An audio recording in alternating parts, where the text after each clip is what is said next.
মা, তুমি কে মা? তুমি আমার মা বলে ডাকতেছো? বাবাই তো বললো তোমাকে মা বলে ডাকতে। আজকে থেকে তুমি আমার মা। কে কইছে তোমার মা করে ডাকতে? আর কে তোমার বাবা?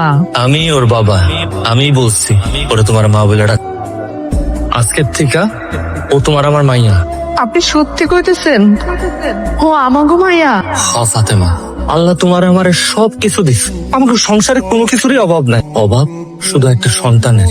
তাই আমি মারিয়ামরে নিয়ে আসছি। আজকে থেকে মারিয়াম আমাকেই মাইয়া। আপনি আমার জন্য এত বড় একটা কাজ করছেন, আমার না বিশ্বাস হইতেছে না। আপনি জানেন, ও যখন এসে আমার মা করে ডাকতেছিল, আমার মনে হইতেছিল আমার নিজেরই মাইয়া।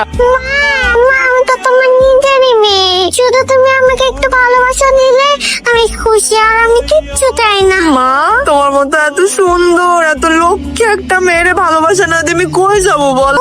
হ্যাঁ, তোমাদের মা মেয়ের ভালোবাসা দেখা এখন তো আমার নিজেরই হিংসা হইতাছে। কি তোমরা দুজন আমার ভুলে গেলা? বাবা কি মামনি, বাবার একটু ভালোবাসা দিবা না? হ্যাঁ বাবা, আমিও তোমাকে একটু ভালোবাসি। মারে, আজকের থেকে এই দুনিয়াতে তুই আমার সবচাইতে আপা। আমার অপূর্ণ সংসারে তুই পূর্ণতাই না দিছস। তোর অনেক ভালোবাস করে মা।